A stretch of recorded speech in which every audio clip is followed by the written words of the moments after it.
tudo da Canção Nova em um só lugar. Canção Nova Play.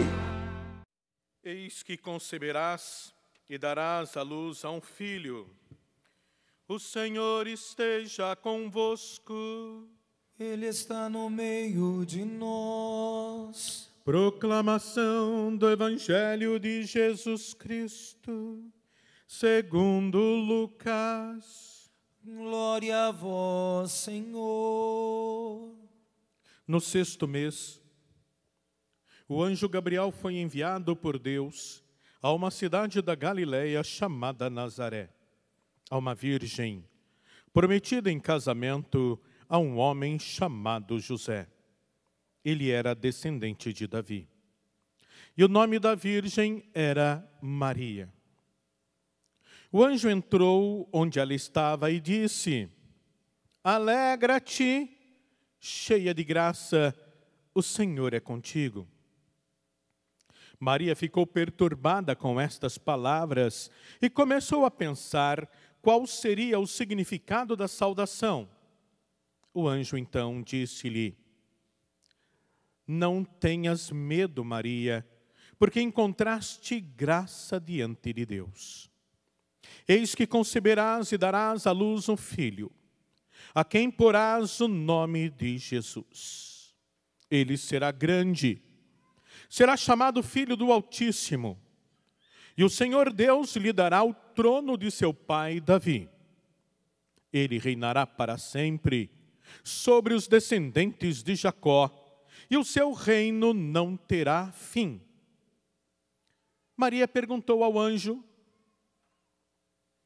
Como acontecerá isso se eu não conheço homem algum? O anjo respondeu: O Espírito virá sobre ti e o poder do Altíssimo te cobrirá com sua sombra.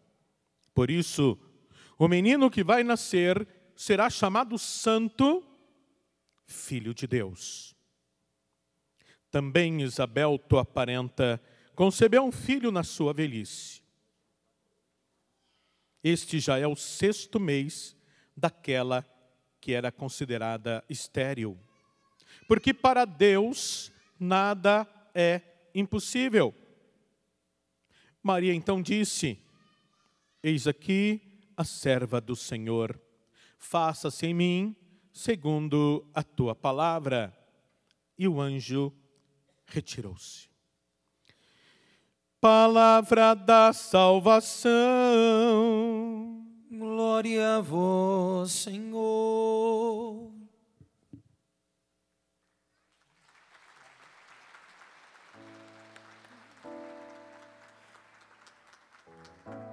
O Senhor vai entrar, é o Rei glorioso. O Senhor vai entrar, é o Rei glorioso.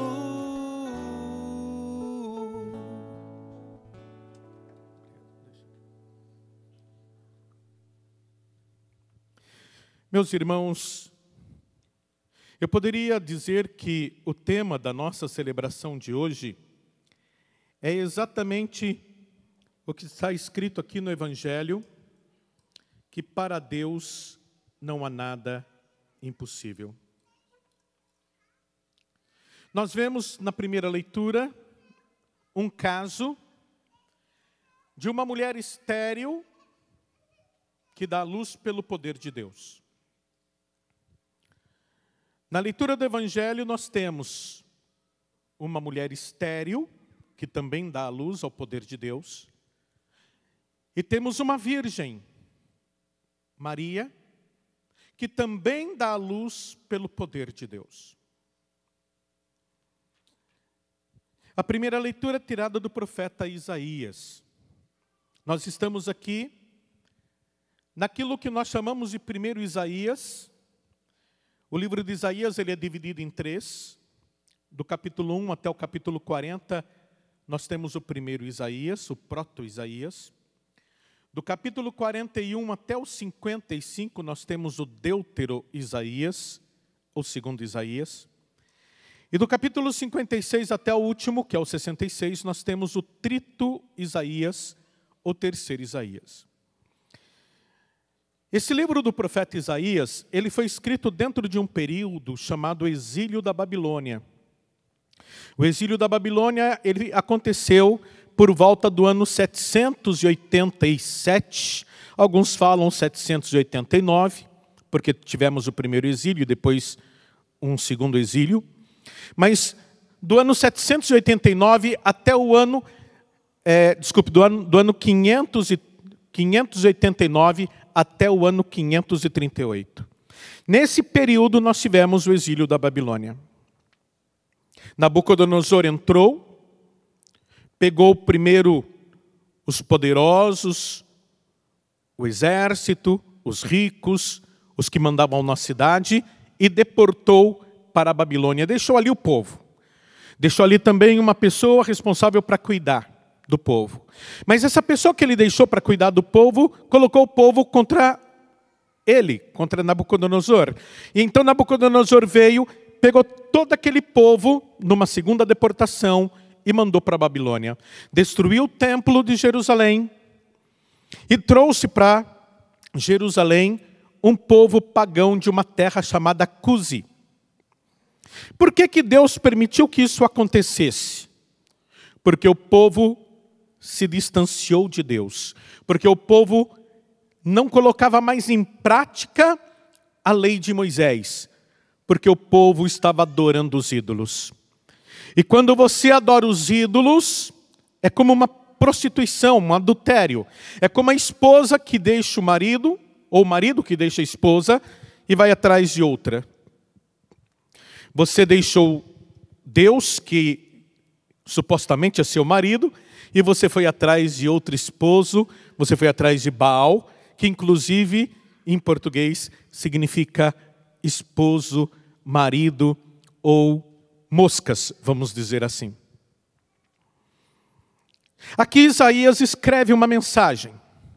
E ele escreve no começo ainda, até antes do exílio, porque Acás, ele é um rei da época de 736 a.C.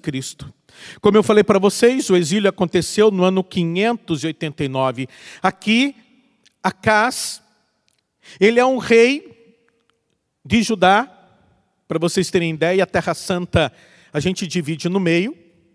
Na parte de cima nós chamamos de Israel. E do meio para baixo a gente chama de Judá.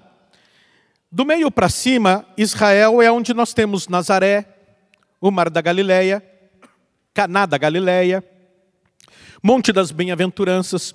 E do meio para baixo a gente praticamente só tem Judá, onde tem Jerusalém. Mas pertinho de Jerusalém nós temos Belém, fica a 11 quilômetros mais para o sul. Temos Betânia, temos Emaús, temos Hebrom, que era a terra de Abraão. Mas tudo ficaria em Judá. Judá é como se fosse uma região grande. E em Judá ficava a cidade de Jerusalém, que era o centro da fé, porque em Jerusalém estava o templo, que era o ponto nevrálgico de toda a fé judaica. De repente, no ano 736, Acás está ali e ele recebe a visita de um profeta chamado Natã. E Natã diz para ele não se preocupar, porque o reino dele não ia ser destruído, o reino dele não ia sucumbir. Mas aconteceu que Senaqueribe entrou no ano 722 em Israel. Ele era o rei da Assíria e ele destruiu toda a Assíria. Todos os israelitas do norte, Senaqueribe transformou em escravo. Depois veio Assuero, Assurbanipal, e todos eles foram mantendo aquele povo, deixando aquele povo na pura escravidão e destruindo as terras de Israel. Como Acás estava no sul, Acás começou a ficar com medo. E o medo dele começou a levar a ter dúvida e desconfiança de Javé, o Deus de Judá, o Deus do templo. Quando você começa a ter dúvida, se você for rei, você passa essa dúvida, essa insegurança para todo o povo. E é quando Isaías aparece e diz assim: por causa do seu medo, por causa da sua insegurança, o seu reino não vai ser mais uma herança do Messias. O seu reino agora vai ser uma herança de Emanuel. Enquanto você tiver medo, você não vai ser mais descendente de Davi.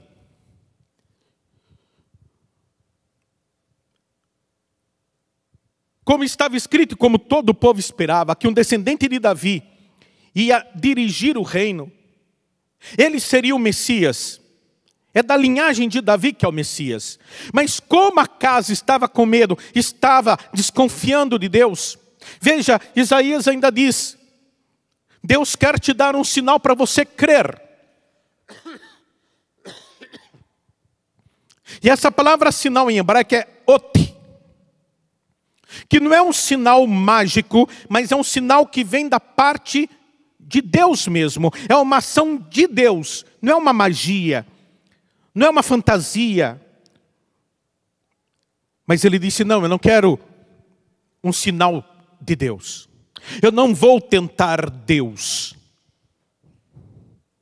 Só que ele estava com medo, ele estava desconfiado, porque ele viu Israel inteiro sucumbir. Agora ele dizia: esse rei Assuero, esse rei da Assíria vai entrar aqui, vai detonar todo o sul, vai detonar toda Judá. E foi quando Isaías disse: se você continuar com esse medo, a sua descendência não vai ser a descendência de Davi. A sua descendência vai ser a descendência de Emanuel. A palavra Emanuel, do hebraico, significa Deus no nosso meio. Mas esse Deus no nosso meio não seria o Messias Jesus Cristo. Seria até um enviado de Deus, porque Deus não vai colocar qualquer um ali como rei, mas vai ser bem mais fraquinho. Não vai vir com a potência do Messias, não vai vir para libertar, não vai vir para chacoalhar os quatro cantos. Talvez esse Emanuel fosse o filho do profeta Isaías. Talvez esse Emanuel fosse até o filho do rei Acabe. Mas era uma figura muito mais assim, fraca, não muito marcante como Jesus Cristo. Depois, é claro, se você começar a ler todo o texto, nós fazemos hoje uma leitura cristológica, e como esse texto não deixa claro se o Emanuel é filho de Isaías, ou é filho de Acaz, ou é filho de Acabe, ou é filho de... Não, ali não fala de quem ele é filho, só diz que uma virgem vai dar à luz e o filho vai se chamar Emanuel. Então hoje, nós fazemos uma leitura cristológica. Como não se sabe quem é o pai, quem é essa mãe, a gente compara esse Emanuel a Jesus Cristo. E dizemos que esta virgem, que o livro de Isaías está dizendo, só pode ser a Virgem Maria. Existe essa interpretação que eu falei, que é uma interpretação messiânica, onde eles dizem: não, aí está falando de Nossa Senhora, aí está falando de Jesus Cristo, Emanuel é Jesus. E outros dizem: não, essa é uma interpretação imediatista. Ali Deus está dizendo que se Acaz não acreditar de verdade, o reino dele não vai ser o reino do Messias. O reino dele vai ser o reino de Emanuel, que não é da linhagem de Davi. Nós temos que acreditar e ter essa fé. Mas o que chama a atenção na primeira leitura é exatamente essa mulher virgem. Essa mulher virgem que não pode ter um nenê, é uma mulher estéril e que ela só vai poder ficar grávida pelo poder de Deus. E aí nós entramos no Evangelho. Esse Evangelho, ele é maravilhoso. Para mim foi um presente de Deus ter um Evangelho desse no dia de hoje. Onde nós temos aqui a apresentação de Isabel como uma mulher estéril.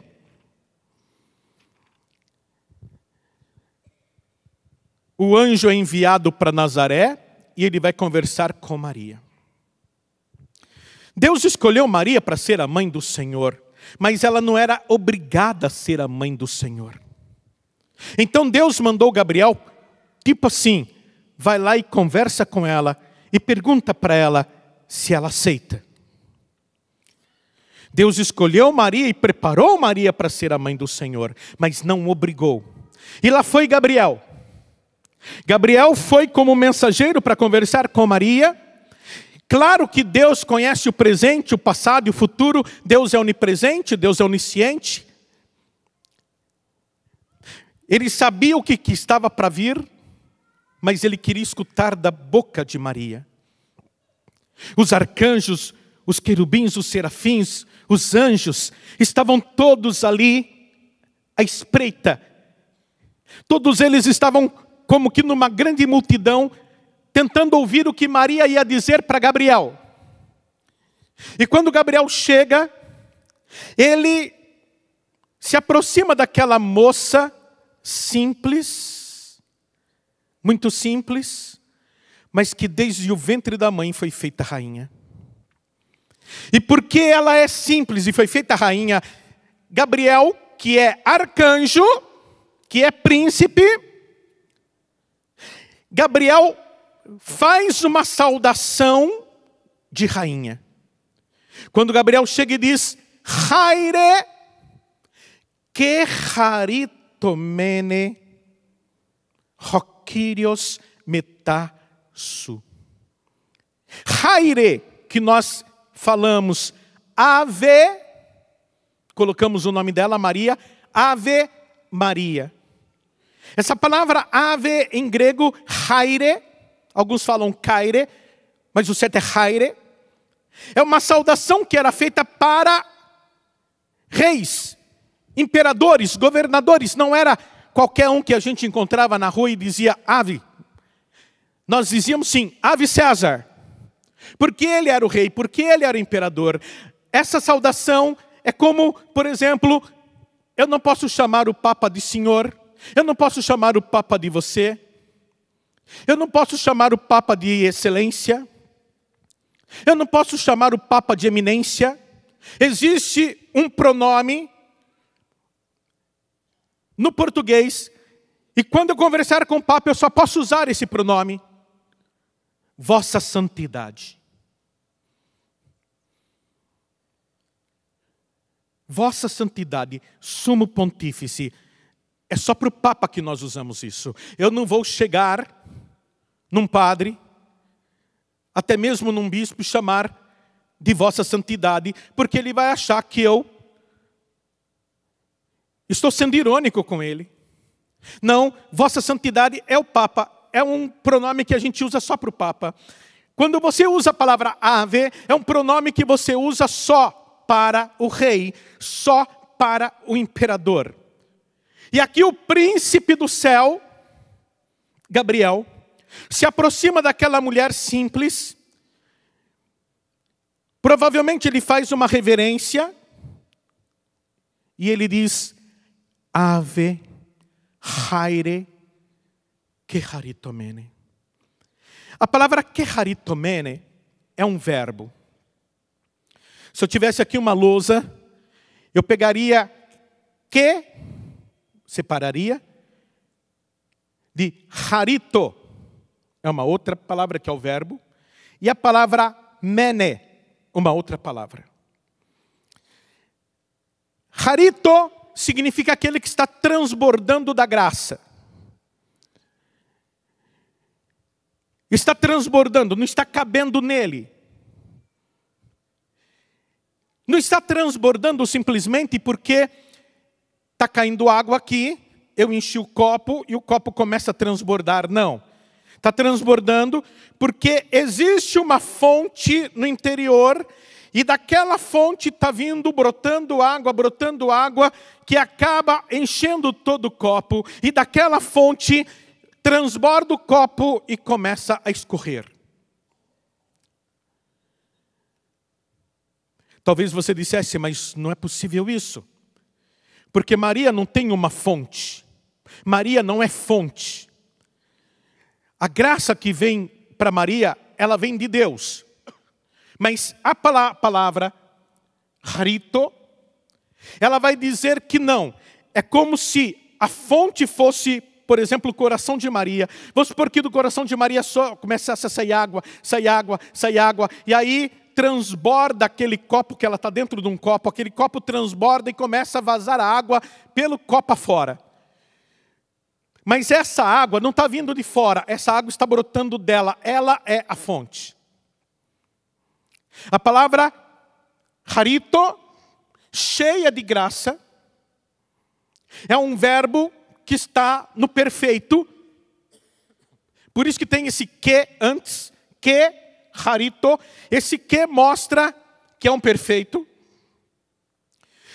O tempo perfeito, até no português, é aquele verbo no passado, que diz o quê?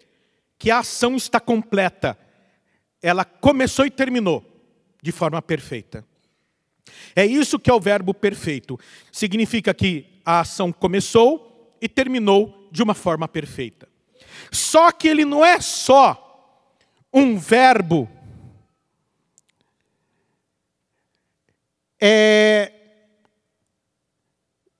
perfeito. Ele é um verbo que está sendo usado no particípio perfeito. Particípio perfeito é um verbo que diz o seguinte: quando o anjo falou para ela que ela era cheia de graça, quando ele falou, ela já era antes dele ter falado. Ela já era cheia de graça. O particípio diz o seguinte: é uma coisa que começou no passado,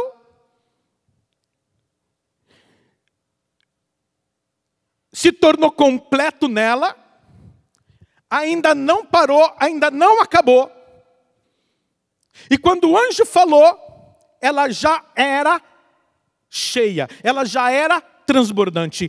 Ela não ficou transbordando de graça depois que o anjo falou. Ela já transbordava quando o anjo falou. Esse verbo no grego, ele é maravilhoso, porque ele vai trazer essa dimensão de Maria para nós. Por isso que depois a igreja vai dizer que Maria já é imaculada desde a sua concepção. O que quer dizer que Maria é imaculada? Você sabe que para uma mulher ficar grávida, o homem solta dentro da mulher milhões e milhões de espermatozoides. Esses milhões de espermatozoides, eles estão numa corrida. E eles começam a correr na direção do óvulo. Nem sempre o primeiro que chega ganha. Porque às vezes o primeiro que chega tão cansado. Mas tão cansado que ele não consegue aquela velocidade boa para mergulhar no óvulo. Às vezes ele está tão cansadinho que ele chega muito devagar. E quando ele bate no óvulo, é como uma borracha, ele bate no óvulo e cai. E o outro que vem atrás, se vier mais embalado, o outro entra. Mas dos milhões de espermatozoides, um só entra. Quando o espermatozoide entra no óvulo, isso é concepção. Naquele momento, Deus cria a alma da pessoa. Quando nós falamos Imaculada Conceição, o que a gente quer dizer? A mãe de Maria era estéril. Ana já era velhinha e não conseguia engravidar. Mas Deus tinha um plano por causa do nascimento de Jesus Cristo. Deus fez então um milagre. A mãe de Maria foi curada. da esterilidade. Pelo plano de Deus, de repente, Joaquim estava com Maria. Deus curou a esterilidade de Maria. E no momento, desculpe, de Ana, naquele momento que Deus cura a esterilidade de Ana, o espermatozoide entra e fecunda o óvulo de Ana. Quando o espermatozoide fecunda o óvulo, Deus ali cria a alma de Maria. Mas na hora que ele cria a alma de Maria, Deus perdoa o pecado original de Maria. Meus irmãos, é isso que é o dogma da Imaculada Conceição. É exatamente, não está escrito na Bíblia, mas o nosso Deus não é o Deus do impossível. Porque se Maria tivesse pecado, Jesus teria nascido com pecado. E Jesus não poderia ter nascido com pecado original. Porque se Jesus tivesse pecado, como que ele iria salvar a humanidade? Ele não podia ter nascido com pecado original. Mas aqui Deus manda Gabriel. E Gabriel vai falar então com Maria. E ali, neste verbo, Gabriel já está dizendo que Maria já é uma escolhida. Quando ele falou com ela, que ela era cheia de graça, ela já era cheia de graça desde o nascimento. Ela já era cheia de graça desde quando se tornou imaculada. É a concretização deste verbo na vida de Maria e no dogma da igreja de 1950, da Imaculada Conceição. Mas ali chega o anjo.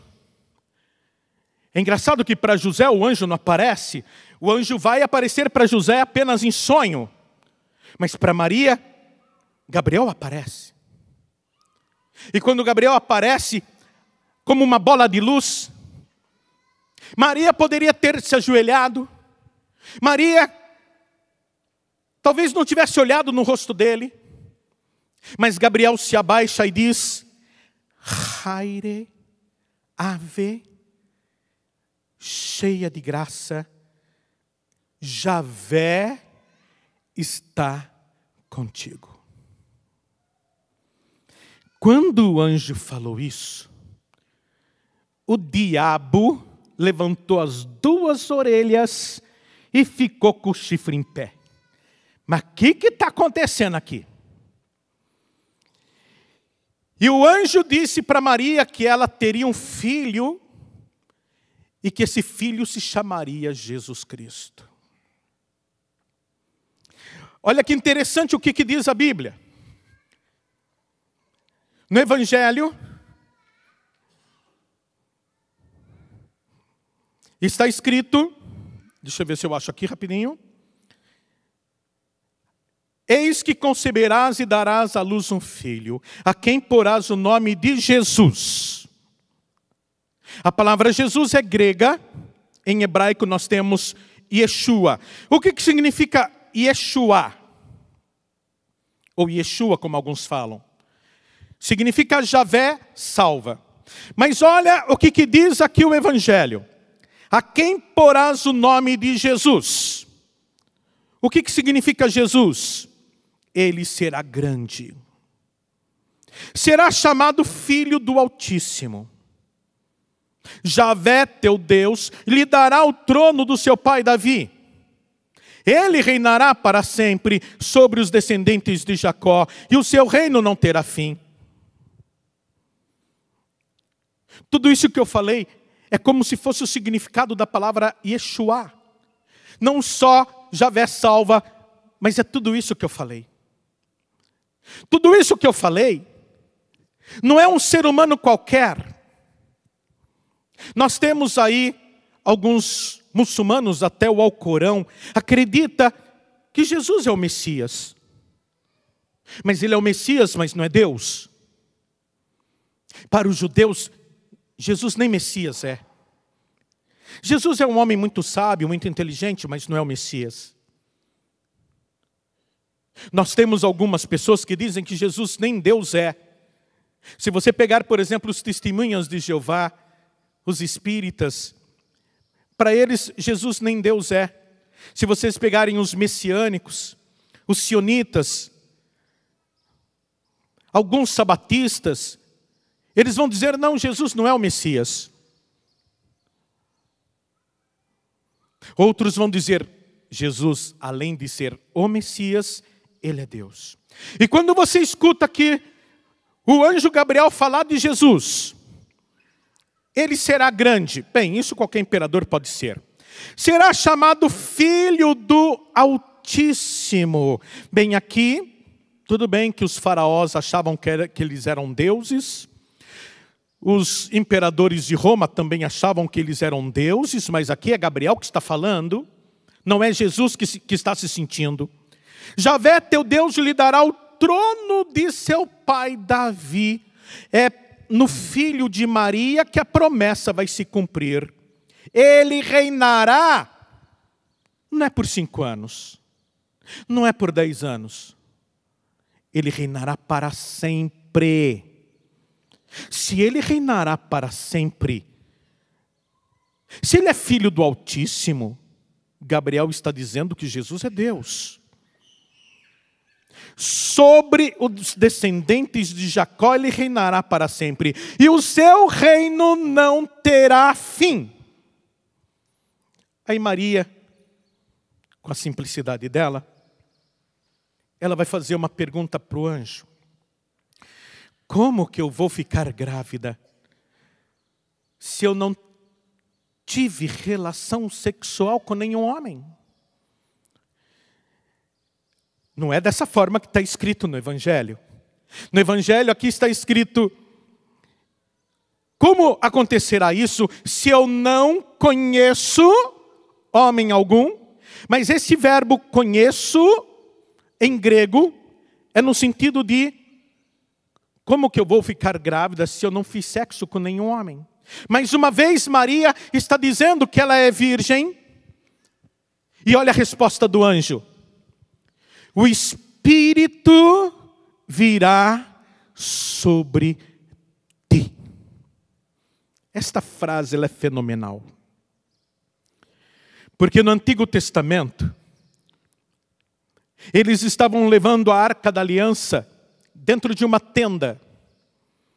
Eles estavam saindo do Egito, passaram pelo Mar dos Juncos, o Mar Vermelho a pé enxuto.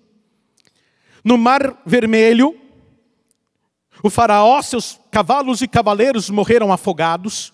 O homem mais poderoso do universo e o exército mais forte do mundo morreu afogado nas mãos do Deus de Israel. Agora Deus leva aquele povo, era um agrupamento de gente para o Monte Sinai. E no Monte Sinai Deus dá os 10 mandamentos. Quando Deus dá os 10 mandamentos, Ele transforma aquele agrupamento de gente em nação. Nação é um grupo de pessoas que tem uma constituição. Quando você tem uma lei, quando você tem uma constituição, você deixa de ser uma tribo qualquer, você deixa de ser um grupo qualquer e você se torna uma nação. Agora, com a lei de Deus, aquele povo se torna a nação de Deus. E Deus cuida desse povo. Deus abençoa esse povo. E Deus está à frente desse povo. Deus faz uma berite, Deus faz uma aliança com esse povo, uma berite de fidelidade. Eu serei o teu Deus e vós sereis o meu povo. A única coisa que Deus pede é fidelidade. Agora Deus manda Gabriel, e Gabriel está ali para perguntar se ela aceita ou não aceita ser a mãe do Salvador. E está o céu todo parado, esperando, na expectativa da resposta daquela mulher.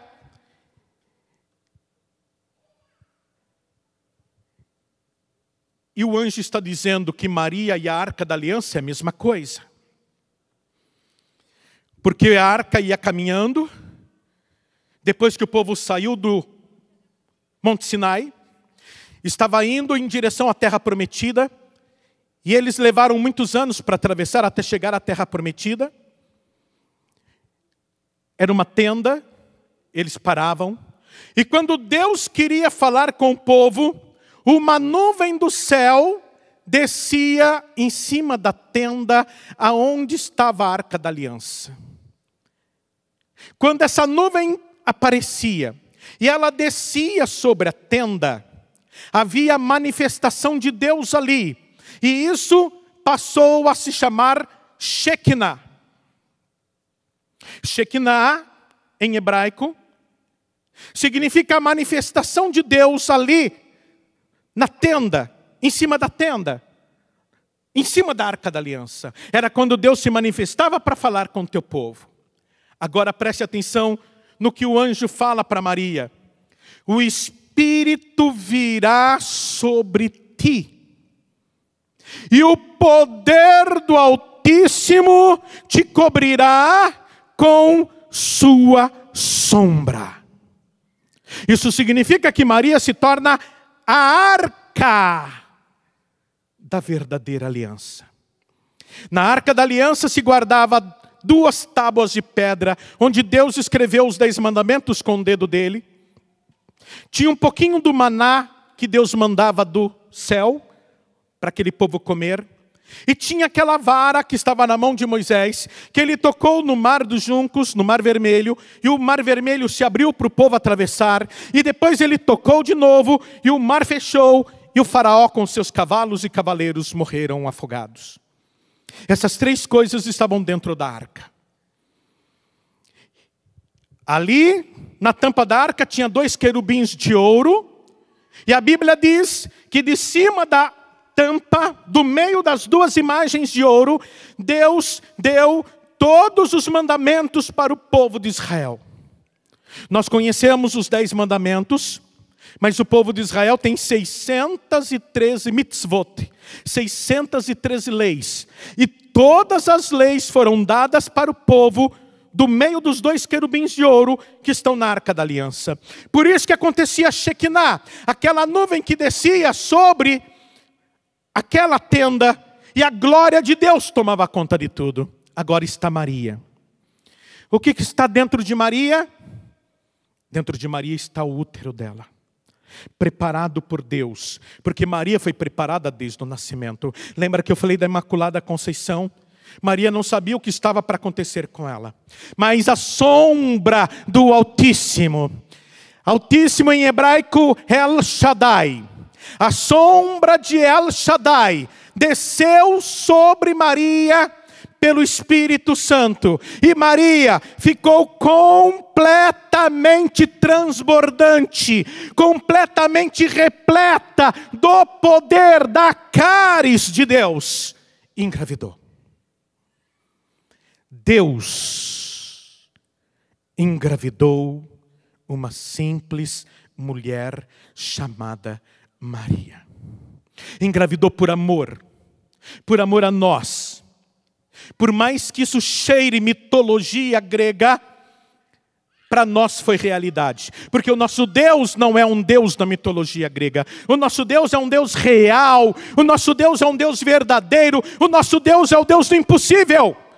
E isso Ele pôde fazer. Deus pôde deixar Maria grávida pela Shekinah, manifestação do Espírito Santo na vida dela, no corpo dela, e Maria agora é mãe.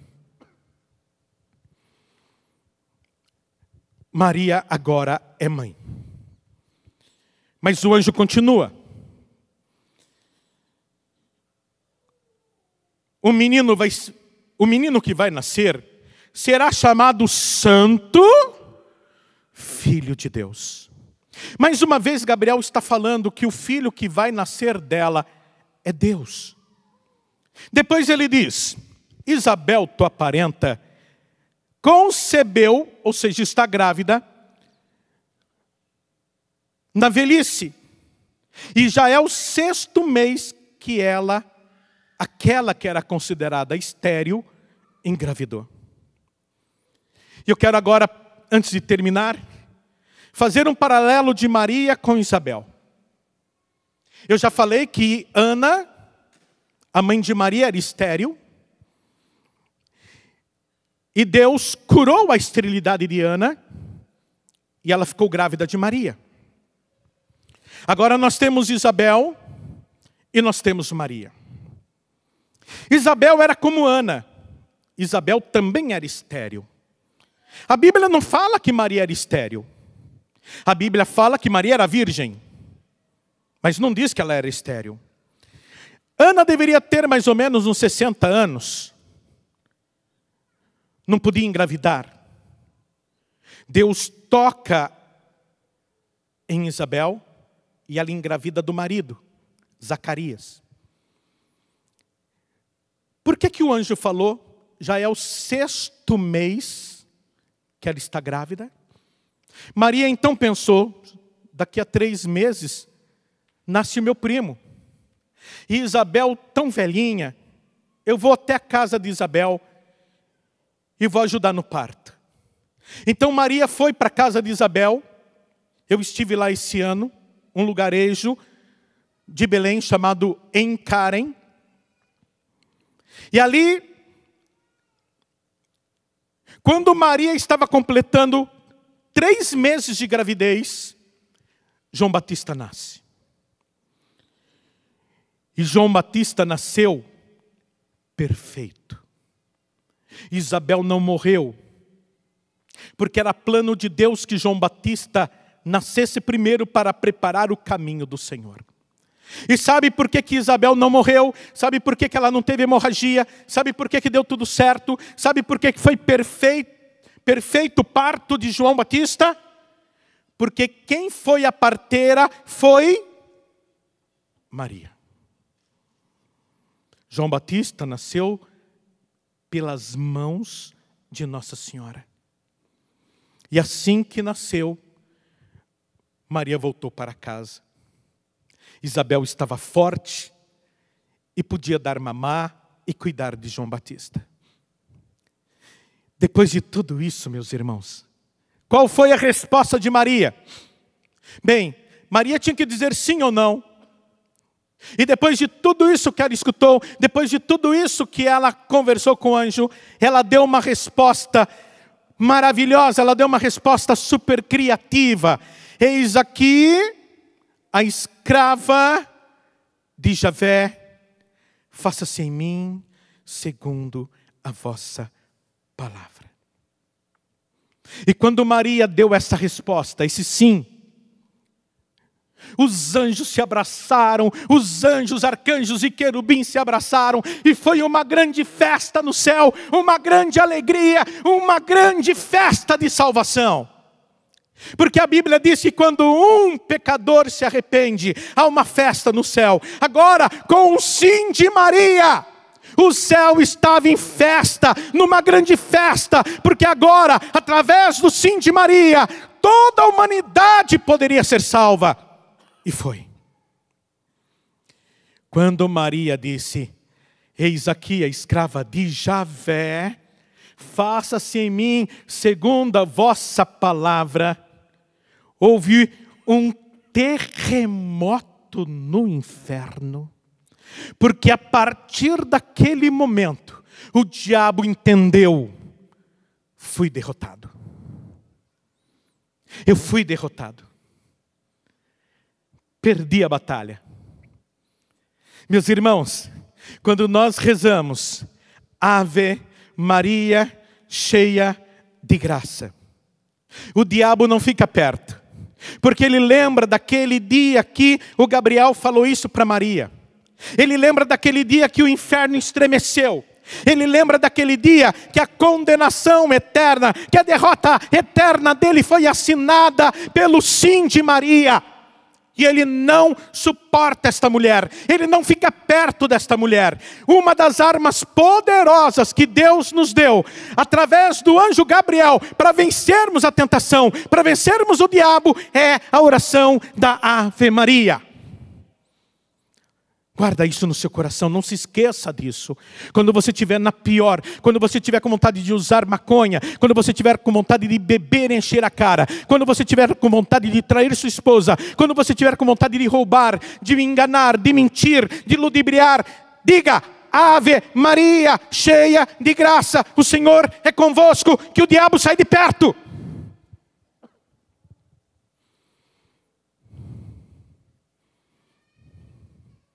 E é o que nós vamos fazer agora. Eu quero convidar todos que fiquemos de pé. E vamos saudar Maria com a oração que Gabriel nos ensinou. Pelo menos parte dela, não é? A outra parte foi ensinada por Isabel. E a outra parte pela igreja, a esposa de Jesus Cristo. Ave Maria.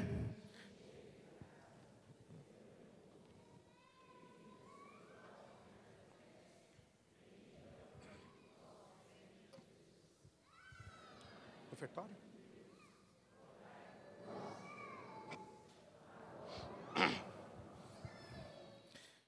Tudo da Canção Nova em um só lugar. Canção Nova Play.